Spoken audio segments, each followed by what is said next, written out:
Dan ada sekalian, insya Allah pada kesempatan pagi ini kita akan melanjutkan kembali kajian kitab kita, yaitu Kitabul Jami bersama Ustadz kita, yaitu Ustadz Abu Abdirrahman Thoriq Hafizahullah. Insya Allah pada pembahasan ada 3 poin yang kita akan sama-sama dengarkan, yaitu yang pertama, anjuran menghormati tetangga. Bisa dicatat anak-anak yang ada di ruangan dan ada di ruangan Zoom. Yang kedua, insya Allah yang akan dibahas oleh Ustadz kita yaitu syirik dan dosa-dosa besar yang perlu kita hindari nantinya. Dan juga yang terakhir atau yang ketiga yaitu mencaci maki orang tua atau larangan mencaci maki orang tua. Baik anak-anak sekalian, sebelum kita dengarkan pemaparan Ustadz kita, ada informasi yang Ustadz akan sampaikan juga. Yang pertama adalah hendaknya seluruh dari kita di ruangan ini anak-anak sekalian senantiasa luruskan niat kita dalam belajar. Ya, diperbaiki niat kita, senantiasa kita ingin mengangkat kebodohan kita. Ya, setelah itu juga kita harus mengambil bagian untuk menyebarkan kebaikan nantinya, apa yang telah disampaikan oleh Ustadz kita. Yang kedua adalah seluruh ananda, siswa SMP dan SMA, ikhwah dan akhwat, agar kiranya menyiapkan bukunya untuk mencatat beberapa faedah yang Ustadz akan sampaikan. Yang ketiga adalah setelah kita mencatat dari kajian dari pagi hari ini, insya Allah kita bersiap-siap untuk kembali men-sharingnya, mendakwakannya kepada keluarga kita, adik kita, kakak kita, orang tua kita. Baik anak-anak sekalian, yang semoga senantiasa dimuliakan Allah Subhanahu wa Ta'ala, marilah bersama-sama kita dengarkan Ustadz kita dalam pembahasan Kitabul Jami dari 3 poin hadis tadi. Kepada Ustadz kami persilakan.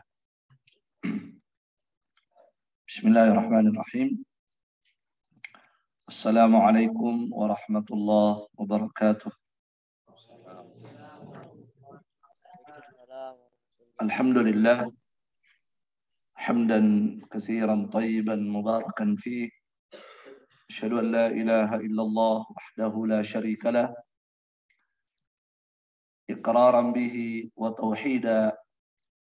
Wa asyhadu anna Muhammadan abduhu wa rasuluh. Sallallahu alaihi wa ala alihi wa ashabihi wa sallama tasliman katsira, amma ba'd. Alhamdulillah, para abna at-talabah, hafizakumullah wa ra'akum wa baraka fi ilmikum. Kita bersyukur kepada Allah Subhanahu wa Ta'ala di pagi hari menjelang siang ini kita kembali dimudahkan oleh Allah Subhanahu wa Ta'ala untuk bertemu di tempat yang semoga diberkahi oleh Allah Subhanahu wa Ta'ala ini dalam suasana ibadah. Ya, sebab ibadah itu bukan hanya sholat di masjid, bukan hanya berpuasa di saat bulan Ramadan, tetapi di antara ibadah yang mulia itu adalah ibadah majelis ilmu, seperti apa yang kita lakukan pada hari ini. Ini adalah ibadah besar, ibadah yang mulia di sisi Allah Subhanahu wa Ta'ala. Ya, bahkan para ulama itu sepakat bahwasanya ibadah seperti ini, ibadah menuntut ilmu, bermajelis ilmu, mempelajari ilmu, ini adalah ibadah yang lebih afdal dari seluruh ibadah sunnah yang ada. Ini sepakat ulama, tidak ada khilaf ulama. Itu disebutkan oleh Al-Imam An-Nawawi rahimahullahu ta'ala. Beliau sebutkan hal itu, bahwa ulama sepakat bahwasanya ala anna al-ishtighala bil ilmi afdalu min nawafilil ibadah. Ya, kata Imam An-Nawawi bahwa ulama sepakat bahwa menyibukkan diri dengan ilmu itu jauh lebih afdal daripada menyibukkan diri dengan amalan-amalan sunnah. Tapi bukan berarti jangan kemudian dipahami kalau begitu saya menuntut ilmu saja terus. Kemudian tidak lagi sholat sunnah, tidak lagi puasa sunnah, tidak lagi sedekah sunnah. Ya tidak juga seperti itu pemahamannya ya. Ini dari sisi keutamaan. Ya kalau berbicara keutamaan, yang mana lebih utama, yang mana lebih afdal, menyibukkan diri dengan ilmu atau menyibukkan diri dengan amalan sunnah yang lain, maka jawabannya menyibukkan diri dengan ilmu lebih utama. Ya tetapi sekali lagi bukan berarti apa ketika orang sibuk dengan ilmu kemudian dia tidak lagi memperhatikan amalan-amalan sunnah. Bahkan harusnya seseorang yang sibuk dengan ilmu itu pasti akan sibuk juga dengan ibadah. Sebab ilmu itu melahirkan apa? Melahirkan ibadah. Melahirkan amalan. Kalau ada orang belajar ilmu agama tapi merosot ibadahnya, itu artinya ilmunya tidak apa? Tidak bermanfaat. Ya, ilmunya hanya sekedar di mulut, tetapi tidak masuk dalam hatinya itu ilmu. Ya, sebab ilmu yang sebenarnya adalah ilmu yang menancap pada hati seseorang. Ya, yang menancap, menusuk hati orang, kemudian melahirkan amalan dan rasa takut kepada Allah Subhanahu wa taala. Dipahami ya? Baik. Jadi anak-anak sekalian, alhamdulillah di pagi hari ini kita dipilih dan ini bukan kebetulan. Ya, ini semua adalah hidayah, taufiknya Allah Subhanahu wa taala. Kita bisa berkumpul di tempat ini dalam rangka untuk mewujudkan ibadah yang mulia, yaitu apa? Belajar ilmu agama. Ya, maka sekali lagi sekedar mengulang tadi apa yang ditambih oleh ya guru kita ya Saudara Nandar hafizahullah ya bahwasanya karena ini adalah ibadah yang namanya ibadah yang paling pertama harus apa?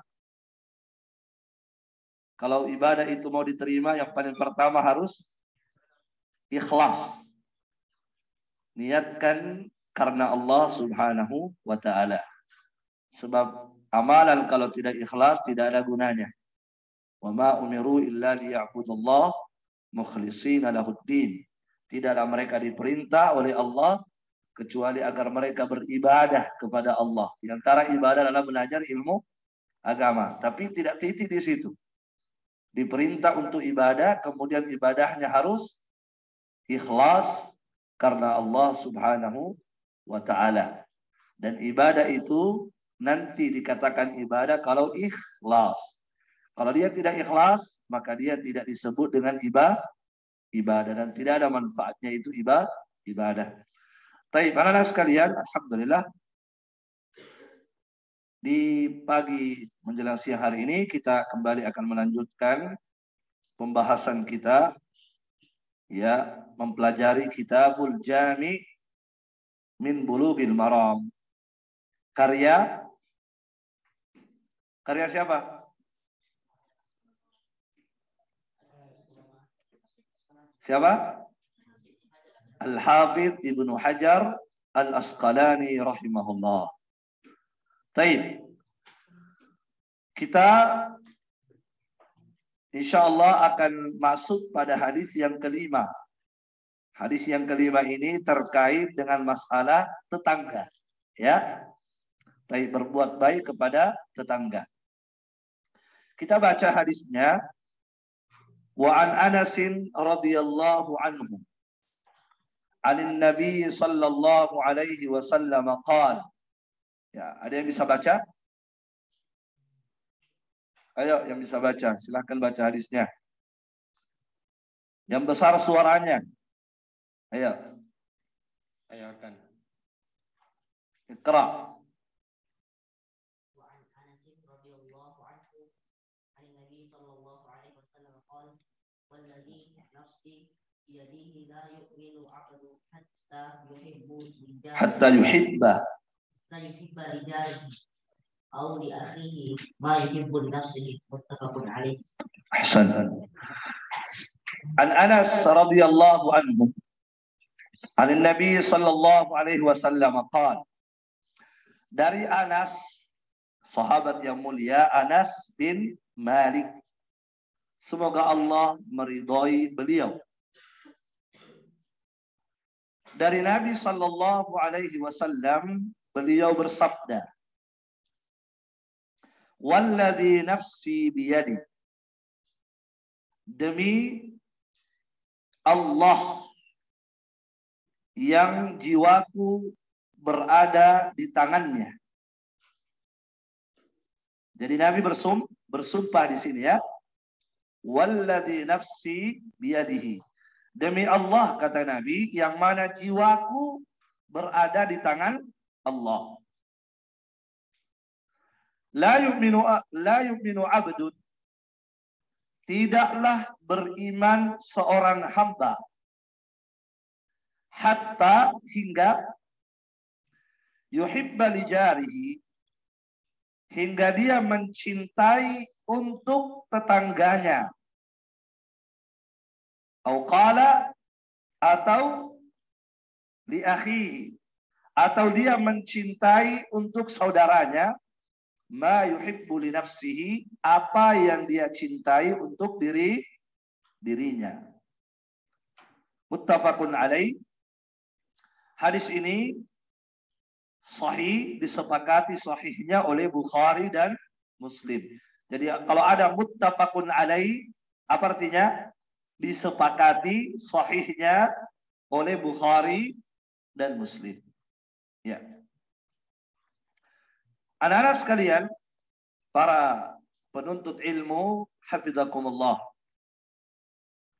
Pada hadis ini, Nabi kita Muhammad sallallahu alaihi wasallam menjelaskan dan menyebutkan salah satu haknya tetangga. Salah satu haknya tetangga. Sebab tetangga punya hak. Tetangga kita punya hak. Ya. Dan tetangga yang dimaksud pada hadis ini umum. Ya. Umum. Maksudnya apa umum? Semua tetangga.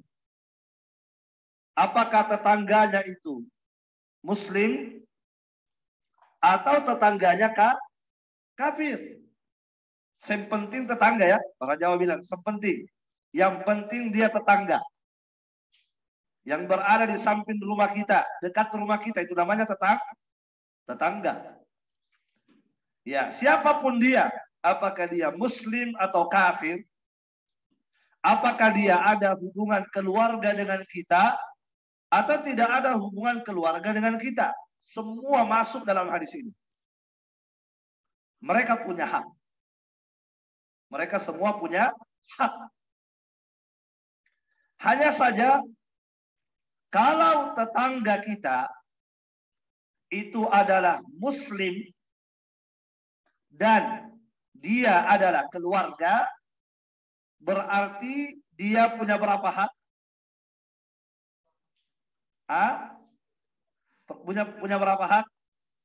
3. Yang pertama haknya sebagai seorang Muslim. Yang kedua haknya sebagai keluarga. Yang ketiga haknya sebagai tetangga. Kalau tetangga kita Muslim tapi bukan keluarga, maka dia punya hak berapa? 2. Apa? Hak dia sebagai seorang Muslim dan hak dia sebagai seorang tetangga. Kalau tetangga kita bukan Muslim, bukan pula keluarga, apakah dia tidak punya hak? Punya. Berapa haknya? 1. Apa haknya? Haknya sebagai tetangga. maka tetangga itu bagaimanapun kondisinya dan siapapun dia tetap punya hak. Dan setiap orang yang punya hak harus kita apa? Harus kita penuhi. Barakallahu fiik. Harus kita berikan haknya. Pokoknya setiap orang yang punya hak dalam Islam, maka kita sebagai seorang muslim dan muslimah harus memberikan apa?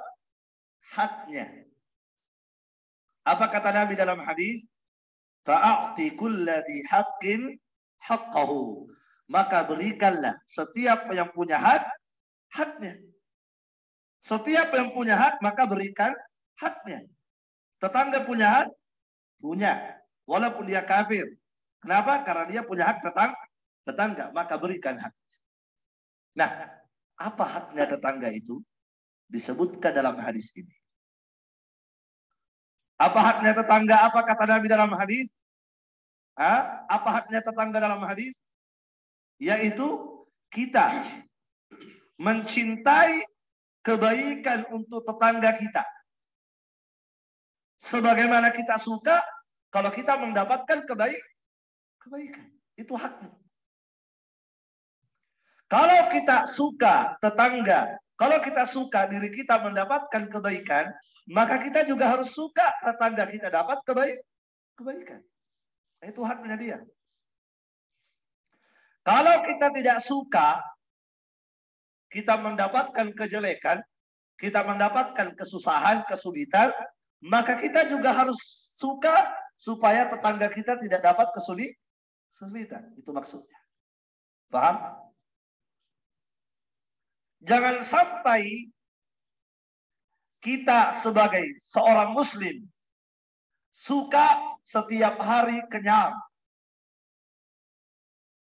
Sementara kita membiarkan tetangga kita kelaparan. Ya. Nah, kalau kita senang setiap hari kita makan enak, kenyang tiap hari, pagi kenyang, siang kenyang, malam kenyang, maka kita pun harus apa? Harus senang melihat tetangga kita seperti kita. Paham? Jangan sampai kita kenyang, baru tetangga kita lapar. Paham? Maka tetangga yang seperti ini, muslim yang seperti ini, yang dia setiap hari kenyang, sementara tetangga kelaparan, maka ini bukan orang yang beriman dengan keimanan yang benar. Paham? Apa kata Nabi? La yu'min. Tidak beriman. Tidak beriman. Siapa yang tidak beriman? Alladhi yashba'. Yaitu orang yang kenyang. Masya Allah. Orang yang kenyang. Tetapi wajaruhu, tetapi tetangganya di samping rumah, ja'i ila jambihi, kelaparan. Apa kata Nabi? Ini orang tidak beriman. Kenapa? Dia kenyang, tapi tetangganya kelaparan. Hanya memikirkan diri sendiri, tidak memikirkan orang lain. Maka orang yang semacam ini adalah orang yang tidak sempurna imannya. Walaupun dia beriman, tetapi imannya tidak sempurna. Ya, tidak kamil imannya. Paham? Nah, pahami anak-anak sekalian? Nah, jadi kalau kita suka sesuatu, maka kita juga harus berusaha agar apa yang kita sukai, kita juga berikan kepada tetangga. Begitu pula sebaliknya. Kalau kita tidak menyenangi sesuatu, maka jangan berikan itu kepada tetangga. Ada sesuatu yang kita tidak senang. Kita tidak suka kalau kita lagi tidur siang, ada yang mengganggu kita. Paham? Kita tidak suka kalau kita sementara tidur siang, tiba-tiba ada di dekat pintu rumah kita, ada orang yang bunyikan petasan. Suka tidak? Tidak suka. Nah, kalau begitu, Anda juga harus perlakukan tetangga seperti itu. Jangan sampai kamu tidak suka, baru kamu yang melakukan pada tetangga. Paham? Iya. kamu tidak suka kalau tidur siang diganggu. Sementara ketika tetanggamu tidur malam, kamu ganggu dia. Ya kalau saya Ustadz tidur siang, kalau tidur malam tidak apa-apa. Iya, tapi sama-sama tidak suka kan? Tetangga kan tidak suka kalau diganggu. Kamu juga tidak suka. Kalau kamu tidak suka diganggu, jangan juga ganggu tetangga. Paham? Jadi apa yang kita tidak suka, maka usahakan. Ya, jangan juga, ya jangan jangan perlakukan kepada tetangga apa yang kita tidak suka. Dipahami? Paham anak-anak sekalian? Nah, ini terutama para penuntut ilmu itu harus baik sama tetangga. Nah, kita sekarang belajar ini, mau diapain ini ilmu? Mau diamalkan. Amalkan pada tetangga. Dipahami? Iya. Nah, ini juga berlaku pada ketaatan ya. Ini juga berlaku pada ketaatan. Kalau kita merasa nikmat mengenal sunnah, ya kebaikan kan? Wah, kita senang. Insya Allah, enaknya mengenal sunnah. Maka berusahalah supaya tetangga juga apa? Mengenal sunnah. Apa yang kita senangi untuk diri kita, maka kita juga harus berusaha membaginya kepada tetangga. Kita mendapatkan ketaatan, mengamalkan, sedang melakukan ketaatan. Sementara kita lihat tetangga kita tidak pernah sholat, tidak pernah apa. Ya jangan biarkan tetangga kita begitu. Kita harus mencintai untuk tetangga kita apa yang kita cintai untuk diri kita. Minimal apa? Minimal kamu doakan tetangga. Ya Allah, berikanlah juga hidayah kepada tetanggaku seperti engkau berikan hidayah kepada saya. Kan begitu ya? Saya tidak mampu ceramai tetangga saya. Karena saya belum punya kemampuan berceramah. Maka minimalnya apa? Minimalnya doakan tetangga kita. Ya Allah, tetangga saya tidak pernah sholat. Ya Allah, tolong berikan hidayah kepadanya. Supaya dia juga bisa sholat seperti saya. Ya Allah, saya dulu tidak pernah sholat. Kemudian engkau berikan hidayah kepada saya. Dan saya merasakan betapa nikmatnya mengerjakan ibadah sholat. Maka ya Allah, tolong berikan juga kepada tetangga saya nikmat seperti apa yang saya rasakan. Dipahami anak sekalian? Itulah haknya tetangga kita. Apa haknya tetangga kita? Apa haknya tetangga kita tadi? Menyukai untuk tetangga kita apa yang kita sukai untuk diri kita. Bukan menyukai maksudnya cinta sama anaknya. Bukan itu maksudnya ya. Maksudnya menyukai tetangga kita mendapatkan kebaikan sebagaimana kita suka kalau kita dapat kebaikan. Tidak ingin tetangga kita dapat kesulitan sebab kita juga tidak mau kalau kita dapat kesulitan. Tidak ingin saudara kita dapat kejelekan sebagaimana kita tidak suka kalau kita dapat kejelekan. Itulah haknya tetangga kita. Paham? Paham nggak? Nah, kalau tidak paham saya tidak pindah. Paham nggak? Betul. Siapa yang tidak paham angkat tangan? Semua paham? Saya akan tanya. Paham nggak? Baik. Saya mau buktikan paham atau tidak. Nah itu yang pakai songkok adat dari Bone. Andi siapa? Masya Allah. Barakallahu fiik. Apa haknya tetangga kita? Haknya tetangga. Hah? Kasih keras suaranya, nak. Memberikan apa yang kita sukai kepada tetangga. Memberikan apa yang kita sukai kepada tetangga. Jadi kalau kamu punya motor, berikan motor sama dia. Itu maksudnya? Sukai jika tetangga susah dibahasakan Ustaz. Tapi saya paham, gitu ya. Ya, ada yang bisa bahasakan? Eman, silakan Eman. Ya, silakan. Ya, antum. Ya. Oh, siapa? Barakallahu. Siapa namanya? Arina. Iya. Tafadhol. Mencintai tetangga kita seperti mencintai Ya, mencintai tetangga kita seperti mencintai diri sendiri. Ya, kasih contoh dulu supaya jelas. Contohnya seperti apa itu?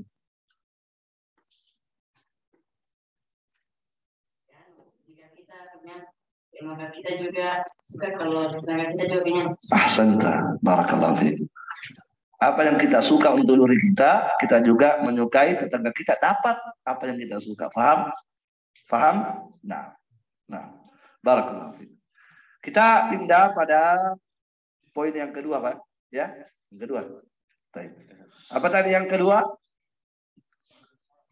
Apa tema yang kedua? Syirik adalah syirik dan dosa besar. Baik. Kita baca hadisnya.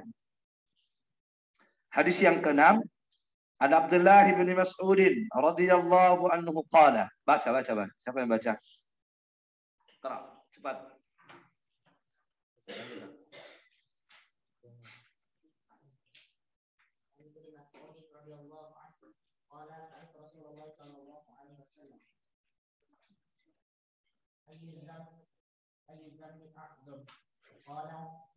أن تجعل لله ندا وهو خلقك قلت ثم أن قال ثم أن تقتل ولدك خشية أن يأكل معك قلت ثم أن قال ثم أن تزاني هليلة جارك متفق عليه. Hasan, barakallahu fiik. An Abdullah bin Mas'ud radhiyallahu anhu qala. Dari Abdullah bin Mas'ud, semoga Allah meridhai beliau berkata, Sa'altun Nabiy sallallahu alaihi wasallam.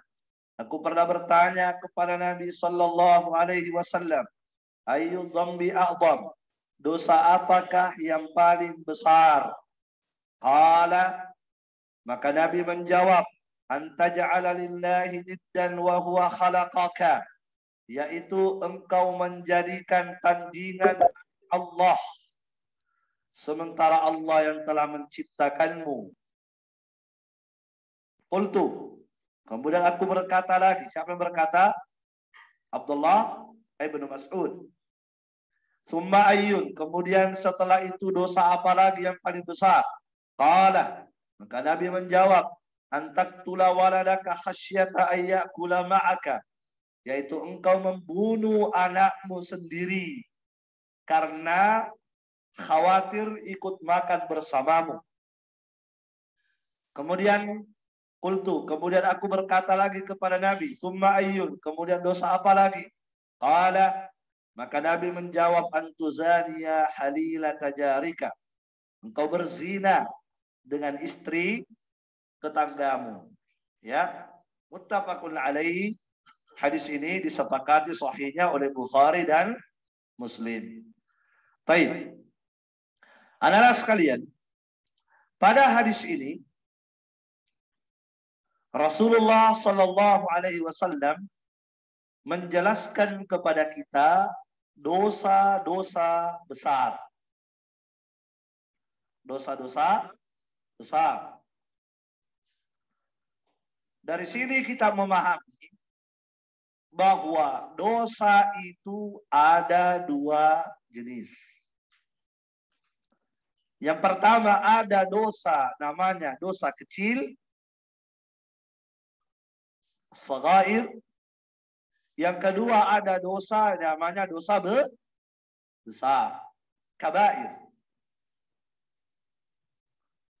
Jadi dosa ada dua jenis. Ada dosa kecil, ada dosa besar. Yang mana yang bagus? Yang kecil atau yang besar? Santan, tidak yang bagus.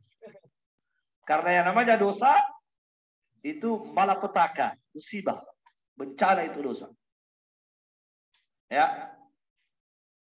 Jangankan dosa besar, dosa kecil saja itu berbahaya. Dosa kecil. Ya. Ada orang masuk neraka gara-gara apa? Gara-gara apa? Hah? Masuk neraka gara-gara apa? Dakhalatil mar'atu fil hirra.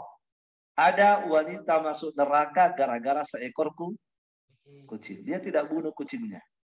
Dia hanya kurung, tidak dikasih makan, matilah kucing itu. Masuk neraka gara-gara itu. Maka apalagi dosa, apalagi membunuh orang. Kucing saja mati, dia tidak pukul kucingnya. Dia tidak gorok kucingnya. Dia hanya kurung itu kucing. Kemudian dia tidak kasih makan. Ketika kucing itu mati, masuk neraka lagi. Ya, bahaya dosa. Paham? Paham nggak? Makanya dosa itu tidak ada yang baik. Ada orang disiksa di kubur. Dicambuk 100 kali. Dicambuk 100 kali di kubur. Siapa yang cambuk? Malaikat. Kalau orang tua yang cambuk 100 kali, masih hidup kita. Walaupun 100 kali. Karena orang tua ketika mencambuk, namanya cambukan pendidikan. Tapi kalau malaikat yang cambuk kok, jangan ke 100 kali. 1 kali saja dicambuk kamu, maka disebutkan dalam hadis, kita akan berteriak. Semua makhluk mendengarnya kecuali manusia dan jin. Mendengarkan teriakan orang yang dicambuk dalam kubur. Baru sekali dihantam oleh malaikat, hancur badannya. Menjadi debu. Baru sekali dicambuk, dihantam. Ini 100 kali. 100 kali dicambuk oleh malaikat di alam kubur. Setelah dicambuk, selesai dihukum cambuk 100 kali, dihantam 100 kali, dan kembali diutuhkan badannya oleh Allah Subhanahu wa Ta'ala, dia pun bertanya kepada malaikat, "Alama jalattumuni?" Atas dasar apa kalian memukul saya? Apa salah saya? Apa gerangan dosa yang pernah saya lakukan sehingga kalian mencambuk dan menghantam saya 100 kali? Apa jawaban dia? Apa jawaban malaikat? Innaka qad sallaita salatan bighairi tahur. Sebab ketika di dunia engkau pernah sholat 1 kali. Pernah sholat sekali tidak bersuci. Sholat tapi tidak bersuci. Sholat tidak berwudu. Biasa ada anak-anak begitu kan? Ayo, biasa kan? Hah? Apalagi kalau sudah buru-buru tidak berwudu langsung pergi sholat duhur. Biasa kan? Pasti biasa. 1 kali sholat tidak berwudu. Dihantam oleh malaikat 100 kali di kubur. Bayangkan itu. Ini persoalan besar atau persoalan kecil? Persoalan kecil yang dianggap remeh oleh orang. 1 kali. Besok saya berwudu nih. Ya tidak? Terus terang saja, pasti pernah sholat tidak berwudu. Pernah kan? Ya. Siapa yang pernah? Tidak usah sebut Ustaz. Nah, itu kan aib. Ya, oke. Yang penting antum akui pernah. Maka mulai sekarang jangan sekali-kali bertobat. Jangan sekali-kali sholat tidak bersuci. Ustaz, saya selalu bersuci. Saya selalu berwudu. Iya, selalu berwudu. Tapi pernah kau kencing tidak cebok? Ya tidak? Pernah kencing tidak? Istinja. Maka itu termasuk juga sholat tidak bersuci. Betul dia berwudu. Tapi sebelum dia berwudu apa? Dia kencing dulu baru tidak istinja. Itu namanya sholat tidak bersuci. Sebab sholat itu harus bersuci dari apa? Bersuci dari najis dan bersuci dari hadas. Bersuci dari najis, ketika selesai buang air harus istinja, kencing, harus cebok. Ya, kemudian bersuci dari hadas itu berwudu atau mandi junub. Nah, ada orang dihantam oleh malaikat 100 kali gara-gara sholat 1 kali tidak bersuci. Kira-kira bagaimana dengan orang yang tidak pernah sholat? Ini sholat loh. Sholat. Cuma pernah sekali sholat tidak bersuci, dihantam oleh malaikat. Bagaimana dengan mereka yang tidak pernah apa? Tidak pernah sholat. Kalau tidak pernah sholat, otomatis tidak pernah berwudu.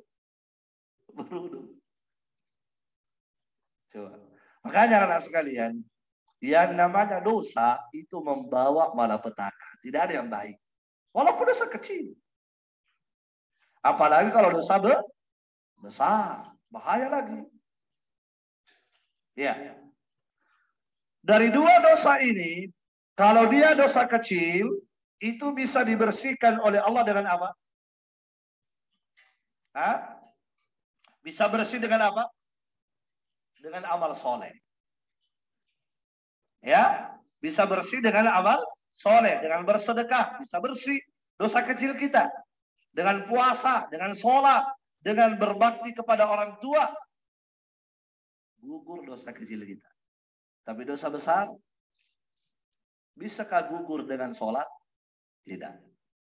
Bisakah bersih dengan bersedekah? Tidak.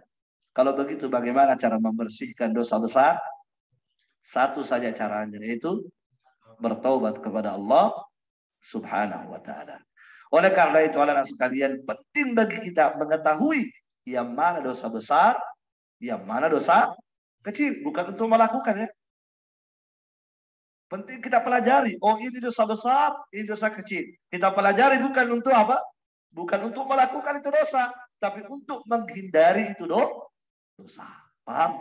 Nah, yang manakah yang termasuk dosa besar? Yang mana?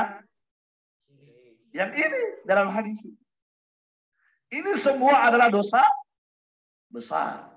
Ada berapa dosa yang disebutkan pada hadis? Ada 3. Yang pertama, syirik. Yang kedua, membunuh anak sendiri. Yang ketiga, berzina dengan istrinya tetangga. Semua ini dosa apa? Semua ini dosa apa? Dosa besar, tidak ada dosa kecil, tidak ada. Dan perhatikan, dari dosa-dosa besar itu, anak-anak sekalian, ada lagi yang menempati ranking 1. Ranking pertama dosa besar 1 ini. Jadi semua dosa besar ada yang lebih besar, tidak ada yang mengalahkan. Yang manakah itu? Syirik. Mana dalilnya? Mana dalilnya bahwa syirik adalah dosa yang paling besar, menempati posisi nomor 1? Mana dalilnya? Ayo, siapa yang bisa? Siapa yang tahu dalilnya akan dapat hadiah air putih. Ayo, ranking 1 dosa besar. Siapa? Enak. Dalilnya? Dari Al-Quran atau hadis? Silakan.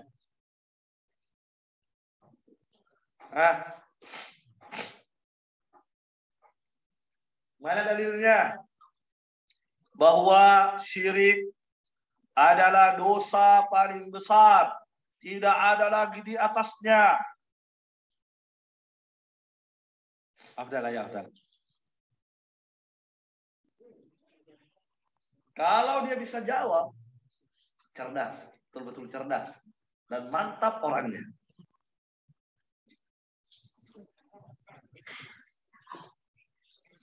Okay. Kalau tidak ada yang jawab, ini bukti bahwa tidak ada yang perhatikan pelajaran.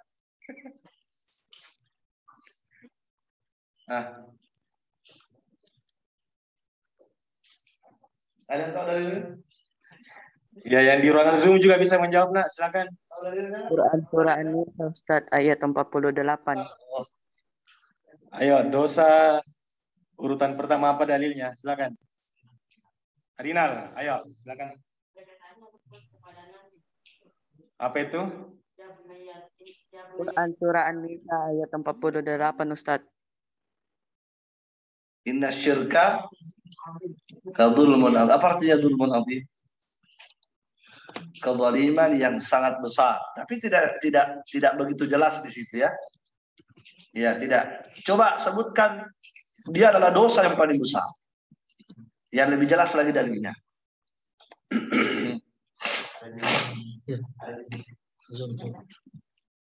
Oh ya, silakan siapa yang di Zoom? Ya. Boleh pakai mic, aktifkan mikrofonnya, silakan. Ustadz, saya Ustadz. Dalilnya Ya, itu silakan. di surah ayat. Dalilnya itu di surah An-Nisa ayat 48. Ya. Apa itu? Apa bunyinya? Apa bunyinya?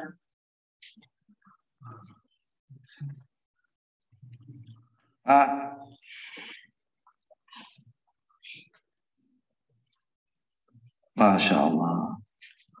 Coba ada yang perhatikan betul pelajaran. Langsung dia jawab itu.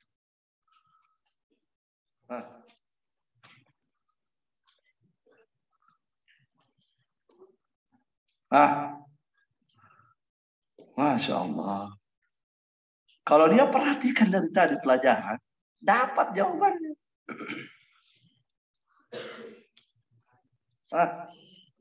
Dalilnya mana? Syirik adalah dosa yang paling besar. Kalah dosa berzina, kalah dosa minum khamr, kalah dosa membunuh, kalah dosa yang lain, kalah semua dosa.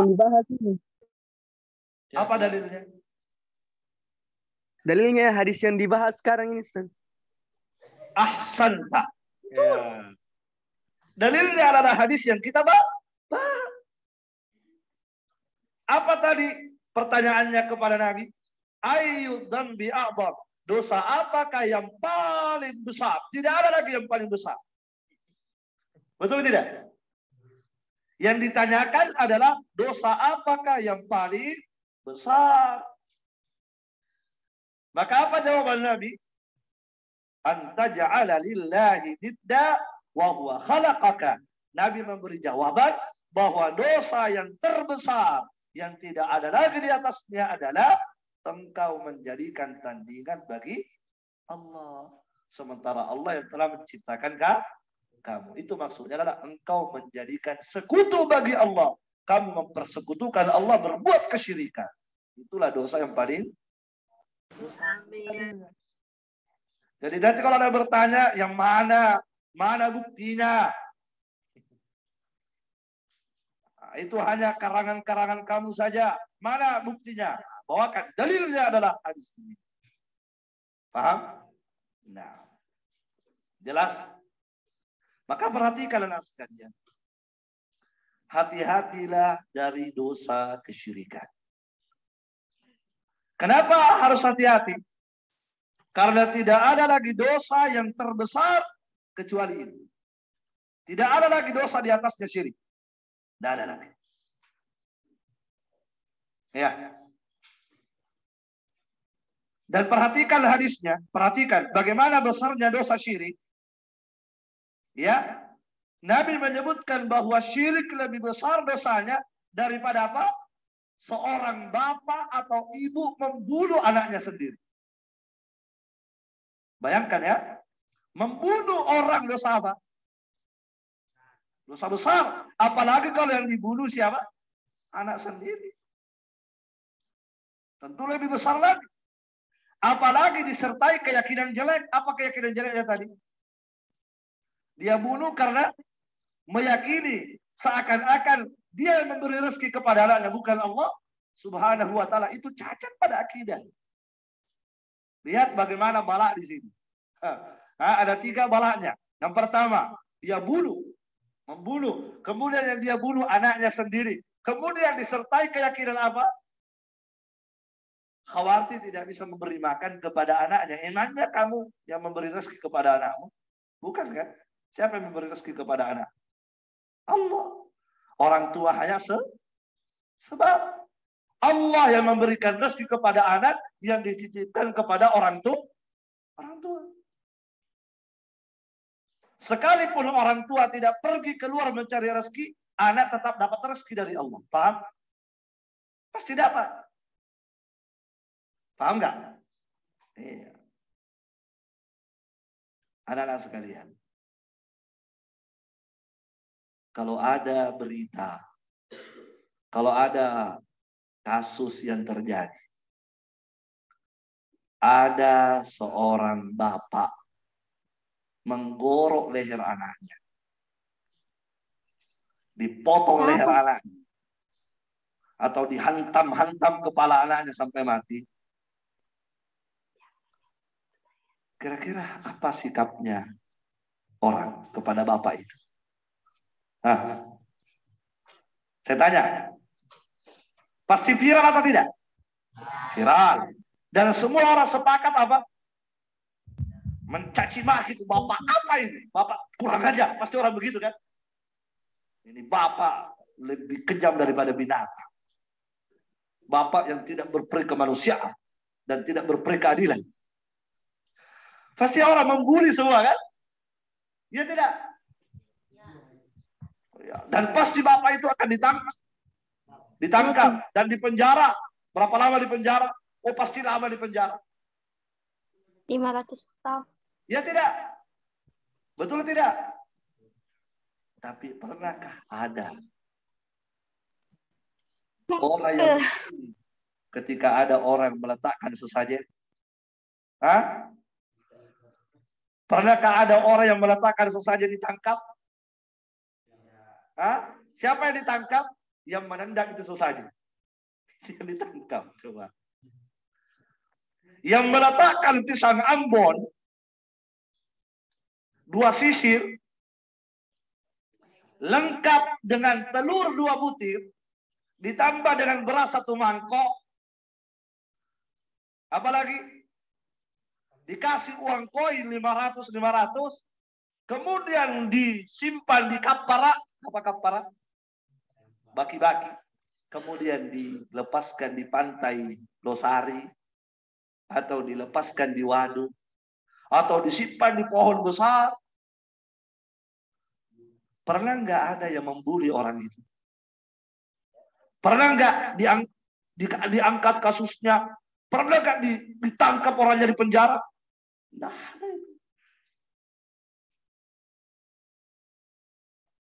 tapi ketika ada seorang bapak menggorok anaknya, luar biasa kan? Padahal dari sisi dosa, dari sisi pelanggaran, yang mana lebih melanggar? Yang bawa sesajen itu. Ya? Coba. Lihatlah bagaimana keberhasilan syaitan dalam mempermainkan manusia. Syaitan berhasil tidak? Berhasil. Justru harusnya orang itu lebih benci kepada kesyirikan daripada dosa yang lain. Paham? Yang mana lebih besar dosanya? Membunuh atau syirik? Syirik. Iya tidak? Kemudian yang ketiga tadi dosa yang disebutkan oleh Nabi. Berzina dengan istri tetangga. Itu dosa. Luar biasa itu. Berzina saja dosa, apalagi tetangga istri. Istri tetangga terbalik. Berzina saja dosa. Saking besarnya dosa orang yang berzina. Kalau dia sudah menikah, baru berzina, ditanam badannya, ditanam setengah begini, dilempar batu sampai mati. Tidak bisa lari kan? Karena ditanam setengah badan. Setelah ditanam, dilempar batu kepalanya. Sampai mati. Itulah hukumannya orang yang berzina. Kenapa sampai harus dihukum begitu? Karena menjijikannya itu dosa. Kalau belum menikah diapain? Kalau ada sejala dan sejoli berzina, pemuda dan pemudi berzina, diapain keduanya? Ditangkap keduanya, kemudian dicambuk di tengah-tengah banyak orang. Dipermalukan, dicambuk di tengah-tengah manusia. 100 kali dicambuk, setelah dicambuk dibuang, diusir. Ya, kalau dia berzina di mana ini? Di kawasan Resin Center, maka dia tidak boleh tinggal di sini, dibuang dulu ke tempat jauh 1 tahun baru boleh kembali. Itu hukumannya dalam Islam. Kenapa sampai berat begitu hukumannya? Karena dosanya berat. Ya kan? Apalagi kalau yang dia zinahi apa? Istrinya, tetangganya. Suaminya pergi kerja, dia selingkuh sama. Nah, itu naudzubillah. Nabi pernah berkata dalam hadis, la ayyazni ar-rajul bi asyri niswatin. Seorang laki-laki berzina dengan 10 wanita, aisaru alaihi, lebih ringan dosanya daripada dia berzina dengan 1 wanita tapi istri tetangga. Seorang laki-laki berzina dengan 10 wanita, aisaru alaihi, lebih ringan dosanya min ayyazniya bimra'atin wahidah min khalilati jari, daripada dia berzina dengan 1 wanita tapi istri tetangga. Apalagi kalau istri tetangga yang dizinahi, orangnya, laki-lakinya, suaminya pergi berjihad. Wah, lebih bahaya lagi. Ya, suaminya pergi berjihad, apakah berjihad dengan pedang atau berjihad dengan ilmu, ditinggal istrinya, suaminya pergi berjihad, dia zinahi istrinya orang, na'udzubillah. Itu jauh lebih besar lagi dosanya. Tapi ternyata orang yang melakukan kesyirikan jauh lebih besar lagi. Menunjukkan bahwa dosa syirik memang peringkat nomor 1. Tidak ada yang kalah itu. Paham anak sekalian? Makanya hati-hati. Kalau boleh kita berkata, kalau boleh ya, lebih bagus Anda tidak sholat daripada Anda syirik. Ini kalau boleh ya. Lebih bagus Anda apa? Lebih bagus Anda main judi daripada Anda main syirik. Ya, bukan berarti disuruh judi ya, enggak. Itu dari sisi dosa. Lebih mending seseorang itu main judi tapi tidak pernah syirik daripada orang yang rajin sholat tapi syirik. Yang mana lebih bagus? Rajin sholat, rajin puasa, setiap tahun haji, setiap bulan umroh. Tetapi setiap hari pergi ke kuburan, membawa kambing, menyembelih kambingnya di kuburan. Yang mana lebih bagus? Orang main judi. Lebih bagus, tapi sama-sama nanti di neraka. Cuma nerakanya berbeda. Ya kan? Jelas nerakanya berbeda. Siksaannya berbeda. Tapi sama-sama disiksa dalam neraka. Tapi orang yang berbuat kesyirikan kekal dalam neraka, tidak akan pernah keluar selama-lamanya. Tapi orang yang berjudi disiksa dan tetap nanti akan masuk surga. Tapi orang yang syirik, jangan pernah bermimpi masuk surga. Tidak akan masuk surga selama-lamanya. Allah berfirman dalam Al-Quran, faqad harramallahu alaihi jannah wa ma'wahu nar. Allah mengharamkan untuknya surga dan tempatnya adalah neraka. Maka anak-anak sekalian, hati-hatilah dari perbuatan syirik. Baik, kita lanjut lagi. Paham di sini? Ya, satu hadis lagi, pembahasan terakhir. Apa pembahasan terakhir?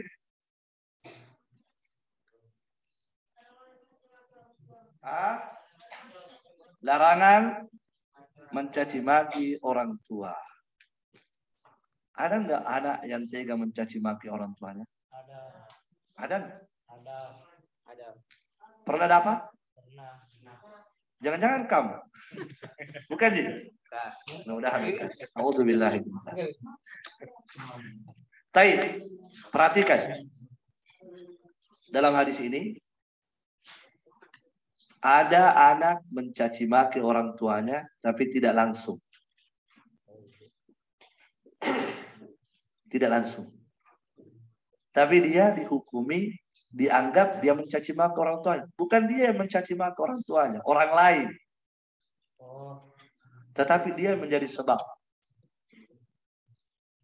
Ketika dia menjadi sebab, orang lain mencaci maki orang tuanya, maka dia pun dianggap dihukumi mencaci maki orang tuanya sendiri. Paham? Perhatikan hadisnya. Ya, baca hadisnya. Baca hadis. Siapa? Ulang-ulang. Bukan bin Umar. Amr, ayo. An Abdullah bin Amr.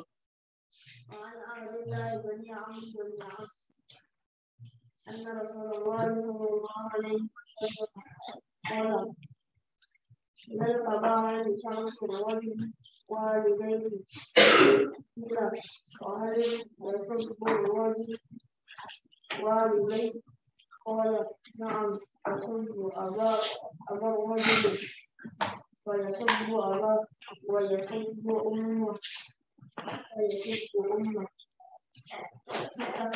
Baik, ahsan, barakallahu fiik. An Abdullah bin Amr bin Al-As radhiyallahu taala anhuma. Dari Abdullah bin Amr, bukan bin Umar. Nah, kalau Ibnu Umar lain lagi ya. Ini Abdullah bin Amr bin As, semoga Allah meridhai keduanya. Anna Rasulullah sallallahu alaihi wasallam qala. Sesungguhnya Rasulullah sallallahu alaihi wasallam telah bersabda, minal kabairi, termasuk dosa besar. Ini termasuk dosa apa? Dosa besar. Dosa besar tadi bagaimana cara membersihkannya?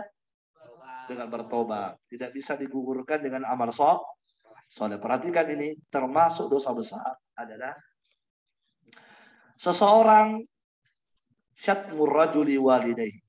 Seorang anak mencela kedua orang tuanya. Seorang anak mencela kedua orang tuanya. Termasuk apa? Dosa besar. Dan termasuk durhaka atau tidak? Jelas durhaka. Ini durhaka ini.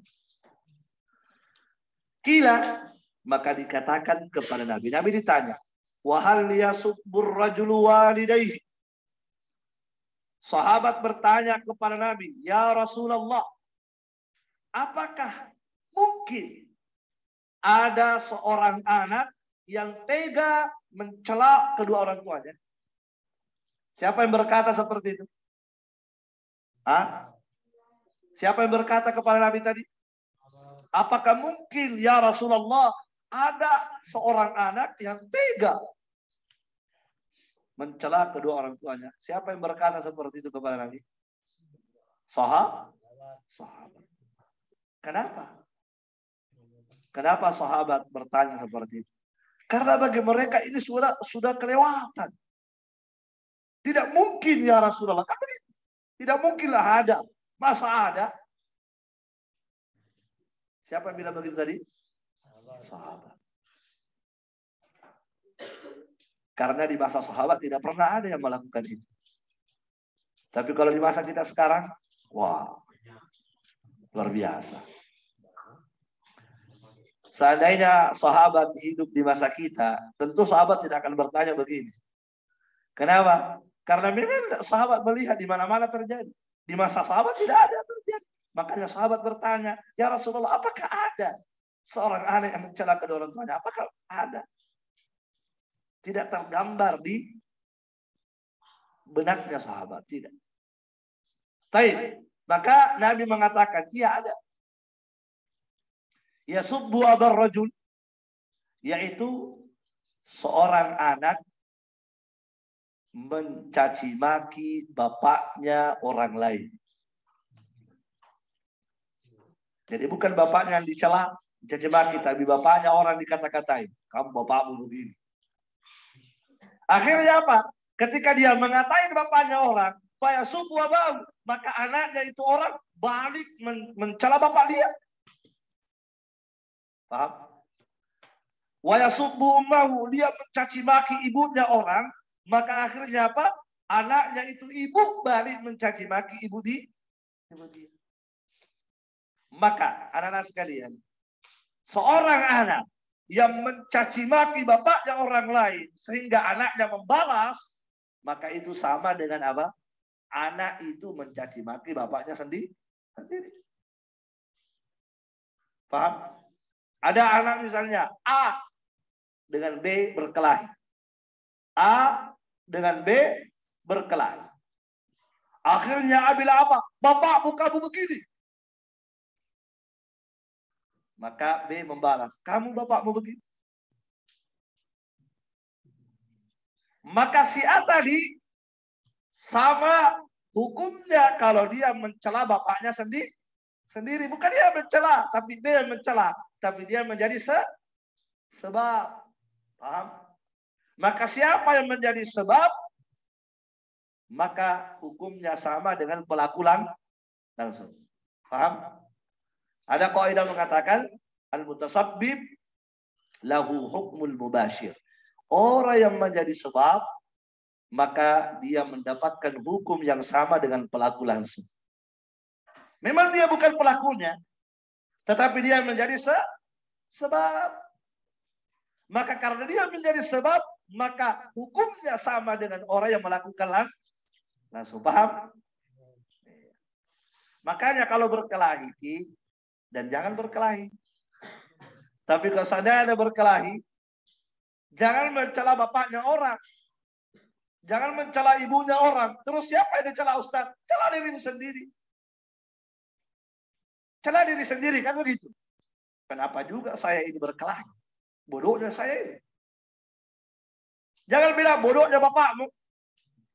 Akhirnya apa? Bapakmu lebih bodoh. Nah, kamu bapakmu begini, kamu bapakmu begini juga. Paham? Nah, jangan pernah mengata-ngatai orang tua orang. Sebab kapan kita kata-katai orang tuanya orang, kemudian anaknya balik mengatai orang tua kita, itu sama halnya kita mengata-ngatai orang tua kita sendiri. Dan ini dosa besar. Anda telah durhaka kepada orang tua Anda sendiri. Kenapa? Karena Anda yang menjadi sebab orang lain mencela orang tua Anda. Maka ini tidak boleh. Paham? Paham nggak? Ya. Barakallahu fikum. Mungkin cukup. Ya, itulah tadi penjelasan yang sangat padat ya dari Ustadz kita, Ustadz Abu Hadi Rahman Thariq. Begitu banyak yang Ustadz sampaikan terkait dengan 3 hadis yang mulia ini. Bagaikan kita berada di depan lampu lalu lintas ya. Kita dianjurkan ketika lampu hijau, yaitu hendaknya kita memuliakan tetangga kita, nah ya, mencintai kebaikan mereka, sebagaimana juga kita cinta kebaikan di saat kita meraihnya. Dan lampu merahnya adalah ada 2, yaitu hadis yang terkait dengan syirik dan dosa besar tadi, dan juga bahaya mencela dari orang tua. Semuanya hendaknya menjadikan kita seperti lampu merah, kita berhenti dari perbuatan itu. Baik anak-anak sekalian, kita buka sesi yang kedua, yaitu sesi tanya jawab. Silakan yang ada di ruangan ini silakan angkat tangannya, dan yang ada di ruangan Zoom silakan di kolom chat. Nah, silakan. Ayo, silakan. Di ruang Zoom juga silakan di kolom chat, boleh langsung ke saya. Diketik pertanyaannya, sebutkan nama dan kelasnya. Ayo, silakan nak.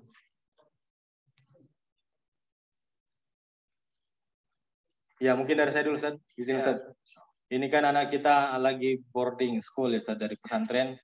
Bagaimana kemudian Ananda ini bisa mengamalkan hadis terkait tetangga? Apakah bisa diterapkan juga, Ustaz, bahwa tetangga itu adalah tetangga kamar kita, ataukah beda prinsipnya, Ustaz? Ya. Ya. Baik.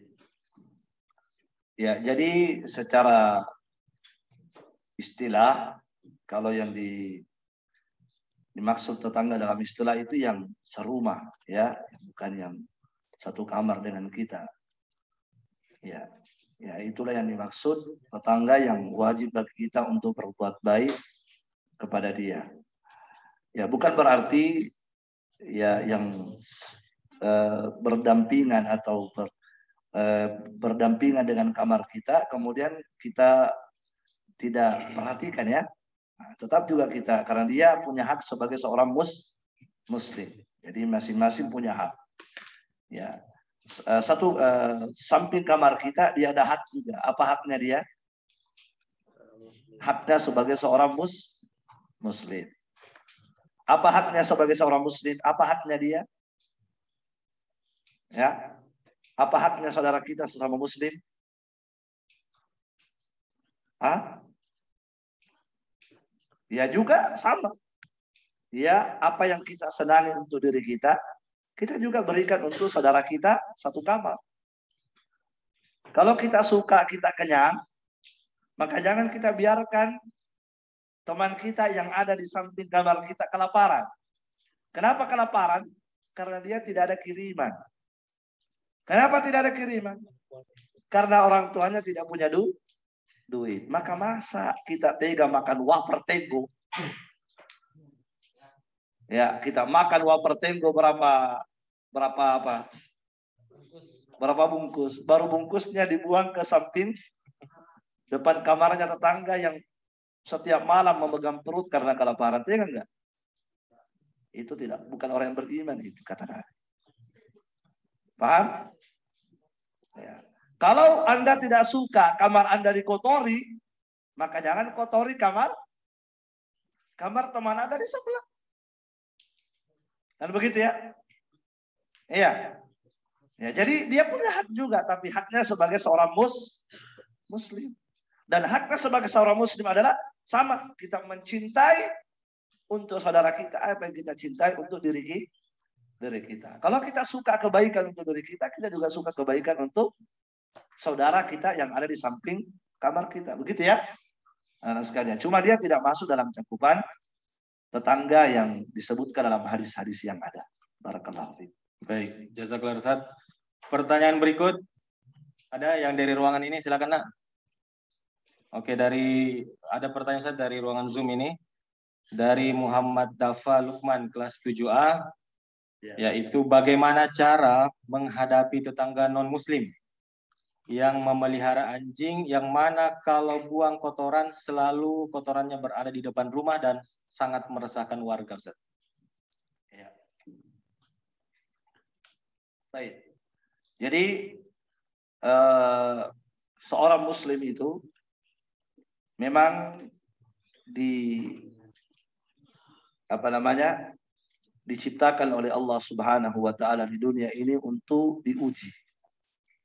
Gitu ya?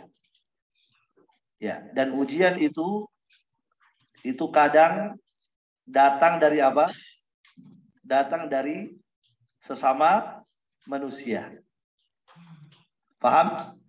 Dalam Al-Quran Allah berfirman, وَجَعَلْنَا بَعْضَكُمْ لِبَعْضٍ فِتْنَةً. Kami jadikan sebagian kalian ujian bagi sebagian yang lain. Ya, tetangga ujian bagi tetangga yang lain.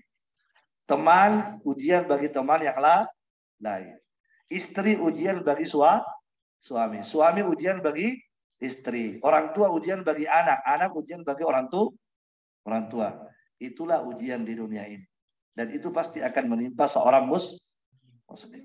Nah, ketika kita mendapatkan ujian seperti itu, termasuk tadi tetangga diuji dengan tetangga yang lain. Ada tetangga kurang baik akhlaknya, apa perintahnya Al-Quran ketika dapat ujian itu? Kata Allah tadi apa? Waja'alna ba'dakum li ba'din fitnatan. Kami jadikan sebagian kalian ujian terhadap sebagian yang lain. Atas birun. Tidak kalian bersabar. Ternyata kita disuruh apa? Bersabar. Jadi disuruh bersabar dengan apa? Tetangga yang non muslim. Mudah-mudahan dengan sabarnya kita, ya tetangga non muslim kita apa? Melihat bagaimana akhlak seorang muslim. Bukan berarti sabar itu diam. Paham? Bukan berarti sabar itu diam, tidak ada reaksi. Paham? Ya, tapi sabar itu apa?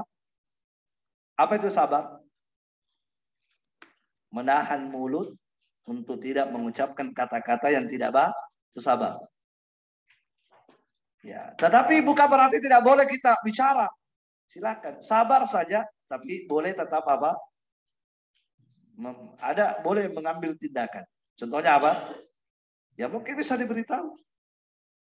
Kalau bisa ya, diberitahu tetangganya, mohon maaf kalau bisa gini ya, tapi dengan cara yang baik. Bukan kemudian dengan apa? Diracun itu. Tidak seperti itu ya sikap seorang muslim ya. Ya, atau kemudian datang mengamuk. Kamu sudah non muslim, sudah kafir. Ingat kamu dari sini. Kamu di sini cuma sendiri, minoritas. Nabi seperti itu ya, tidak pernah seperti itu ya Nabi contohkan. Ya kita sebagai seorang muslim yang belajar akhlak harus punya etika yang baik. Sabar, tapi sabar tadi bukan berarti diam tok.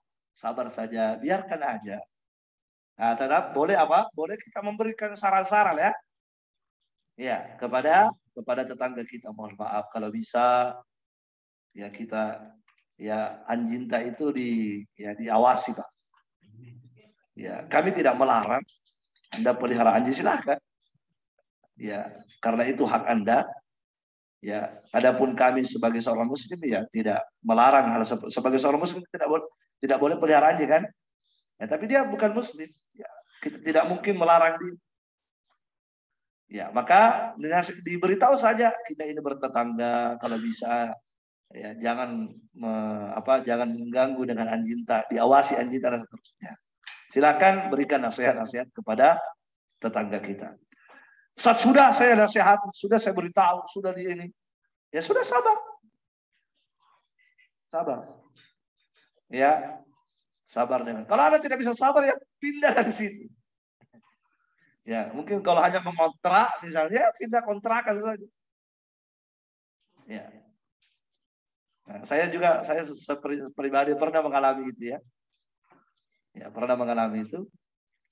Tapi yang tetangga saya itu bukan pelihara anjing, pelihara kucing. Pelihara kucing, tapi tainya itu. Ya, dia pelihara kucing, ya dia kayak lebih sayang kucing daripada orang. Itu juga salah ya. Ya. Dia cinta kucing tapi dia tidak cinta tetangganya. Nah, kucingnya di mana-mana. Ya, buang air di depan jemuran, ya gitu ya. Kita tidak bisa tidur karena baunya luar biasa. Nah, itu ujian ya. Ya. Jadi, maka kita nasihati, kita beritahu dia. Ya, dengan cara yang baik. Ya, bahwa memelihara kucing bagus saja, penyayang kepada binatang bagus, tapi ingat, Anda punya kewajiban menghormati tetangga. Memelihara kucing apa hukumnya? Sunnah atau tidak? Bukan sunnah, mubah, boleh. Kalau sunnah itu ada dalil. Ya kan? Kalau berbuat baik kepada kucing apa? Sunnah. Tapi memelihara mubah, boleh. Boleh. Tapi berbuat baik kepada tetangga apa hukumnya? Wajib. Mengganggu tetangga apa hukumnya? Haram. Masa sesuatu yang mubah dilakukan, tetapi apa? Melanggar larangan. Yang melanggar kewajiban itu kan tidak benar. Kan begitu ya? Maka ya kita berikan nasihat kepada tetangga. Ya, karena tetangga juga tidak mau mendengar nasihat. Saya pindah kontrakan. Daripada apa? Daripada ribut ya, mending kita bersabar ya cari tempat tinggal yang lain. Jelas ya? Barakallahu fiikum. Nah. Ya, itulah tadi jawaban dari Ustaz kita. Jazakallahu Ustaz. Berikutnya, ayo yang di ruangan ini, silakan. Eman, silakan. Ya.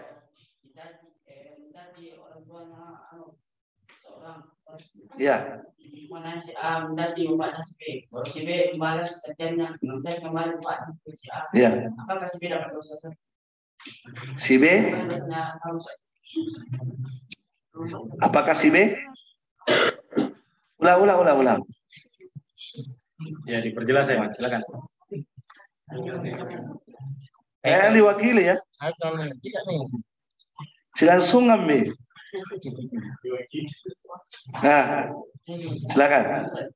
Mana si A nanti ayahnya si B, Ya. baru si B balas nanti ayahnya si A sama kedosanya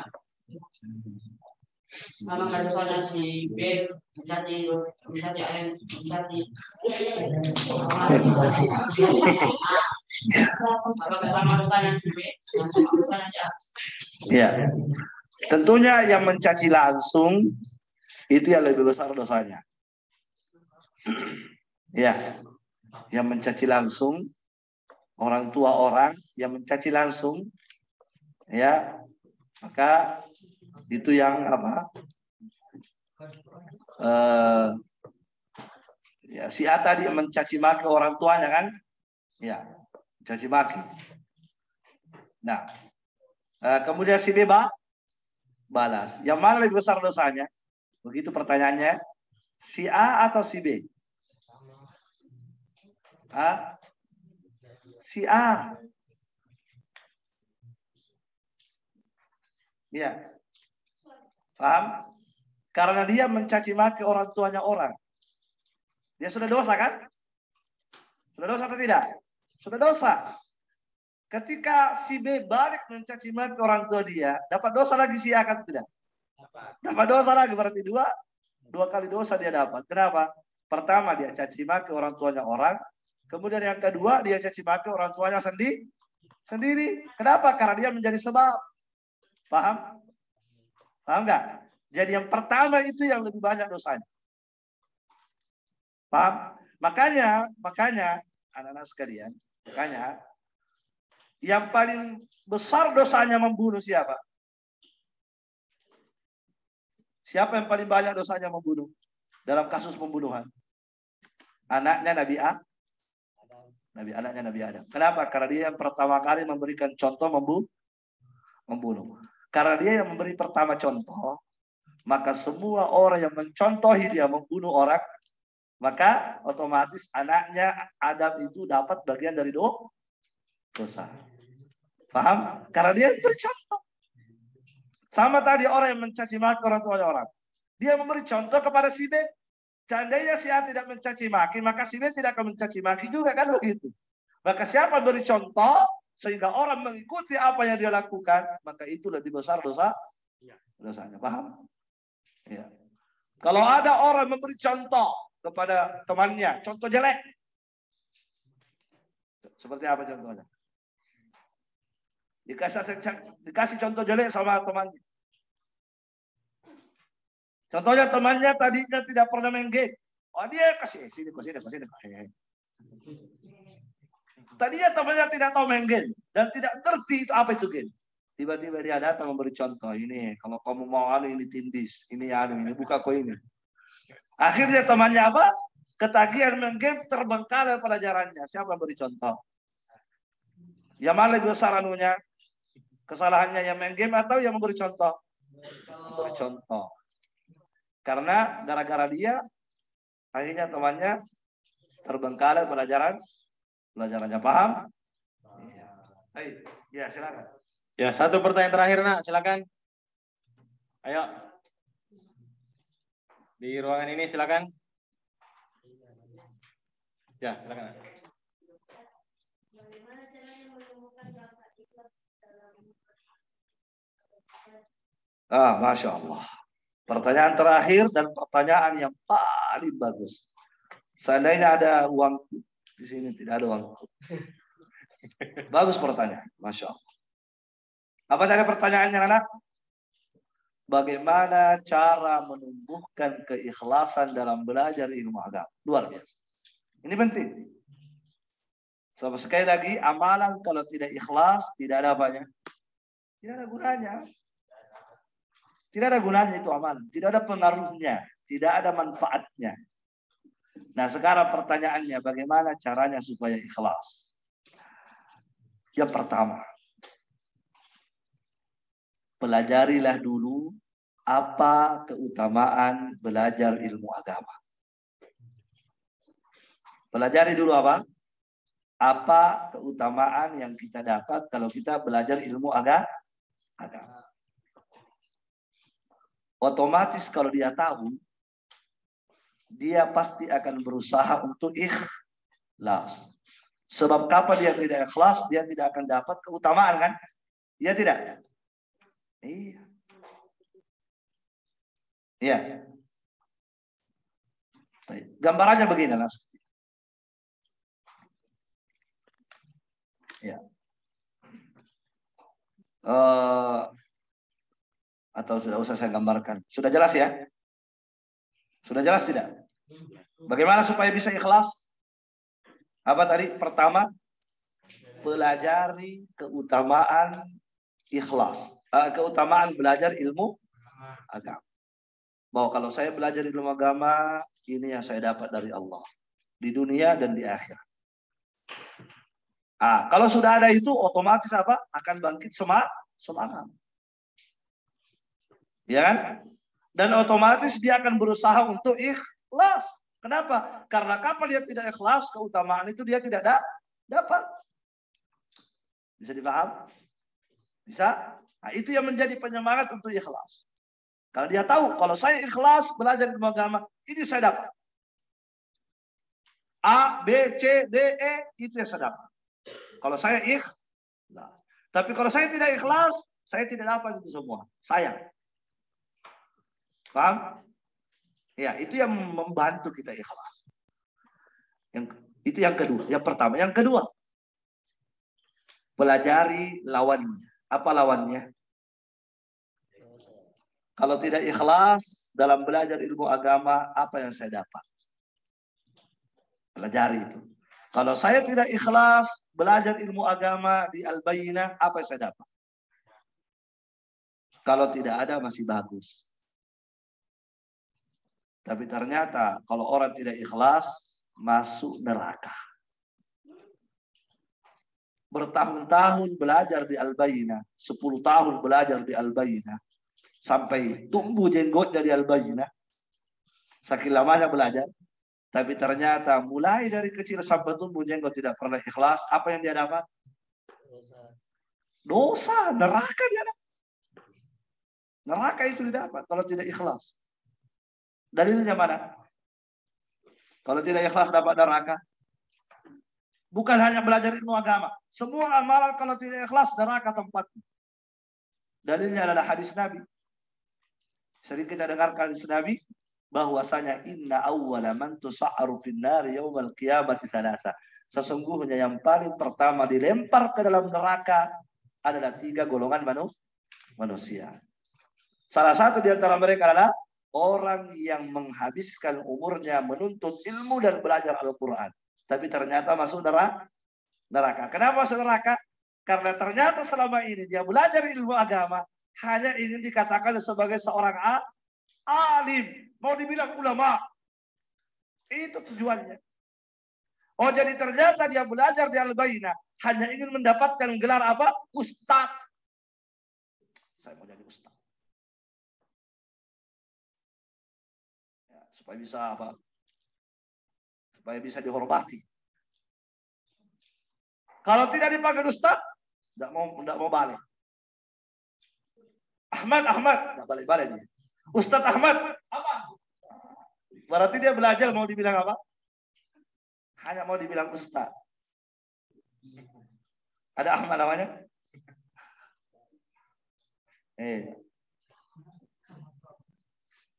Dia belajar Al-Quran. Apa tujuan belajar Al-Quran? Bukan karena Allah. Ternyata dia belajar Al-Quran, kata Nabi, hanya ingin dibilang qari, ahli baca Al-Quran. Mau dibilang hebat. Mau dibilang jago. Wah, mantap. Kalau dia baca Al-Quran, Masya Allah. Hanya itu yang dia mau kejar. Supaya orang memuji saya. Ya kan? Ternyata karena niatnya yang salah dalam belajar ilmu agama, belajar Al-Quran, maka apa kata Nabi? Dia paling pertama masuk neraka. Itu yang dipelajari. Ancamannya kalau tidak ikhlas. Otomatis kalau tahu itu pasti takut kalau tidak ikhlas. Pasti itu otomatis itu. Kalau saya tidak ikhlas, alangkah ruginya saya mengeluarkan duit setiap bulan. Belum lagi uang jajan-jajan. Alangkah ruginya pengorbanan saya, ternyata ujung-ujungnya masuk neraka. Kalau begitu saya harus membenahi niat saya. Saya harus memperbaiki niat saya. Dan benarnya niat dalam belajar ilmu agama itu seperti apa? Bagaimana ciri-ciri orang yang dikatakan ikhlas dalam belajar ilmu agama? Bagaimana ciri-cirinya? Apa yang dia niatkan ketika belajar ilmu agama? Yang dia niatkan adalah apa? Surga, ridha Allah. Yang dia niatkan untuk menghilangkan kebodohannya supaya dia ngerti. Adapun kalau sudah ada maksud-maksud dunia ketika dia belajar ilmu agama, sudah ada maksud-maksud dunianya. Nanti kalau saya belajar ilmu agama, supaya nanti kalau saya pulang saya dihormati, dimuliakan di tengah-tengah orang. Nanti semua orang akan tunduk-tunduk kepada saya. Nanti semua orang akan mencium tangan saya, dipanggil Pak Kiai. Nanti orang mengatakan sama saya, iya apa Habib? Kapan ada tujuan-tujuan dunia, maka itu tidak ikhlas. Paham anak-anak sekalian? Tadi yang bertanya? Jadi apa tadi jawaban saya? Yang bertanya. Bagaimana supaya bisa ikhlas? Yang pertama, mana tadi yang bertanya? Ya. Pelajarilah keutamaan belajar ilmu agama. Sehingga apa? Dengan itu akan memancing kita untuk ikhlas. Yang kedua, mempelajari lawannya, maksudnya apa lawannya? Bahaya kalau tidak ikhlas. Ternyata pertama masuk neraka. Yang ketiga, yang terakhir, banyak berdoa. Banyak apa? Banyak berdoa kepada Allah agar Allah menjadikan kita ikhlas dalam beramal. Itu mungkin. Allah. Baik, itulah tadi jawaban dari Ustadz kita. Kita ucapkan jazakallahu. Dan dari berakhirnya jawaban dari Ustadz kita, berakhir pula sesi daurah atau kajian kita pada siang hari ini. Dan kita ingatkan kepada seluruh siswa, pada santri SMP dan SMA agar senantiasa mengamalkan seluruh apa yang telah ditulis atau apa yang telah didengarkan dari Ustadz kita, sehingga hal tersebut menjadikan kita semakin berkualitas ketakwaan kita kepada Allah Subhanahu wa taala. Baiklah, kita ucapkan sekali lagi jazakallahu khair kepada Ustadz kita. Semoga Allah Subhanahu wa taala memberikan kita kesehatan, kesempatan untuk berjumpa di pertemuan berikutnya. Amin. Dan akhirnya kita ucapkan doa kafaratul majelis. Subhanakallahumma bihamdik wa nasyhadu an la ilaha illa anta astaghfiruka wa atubu ilaik.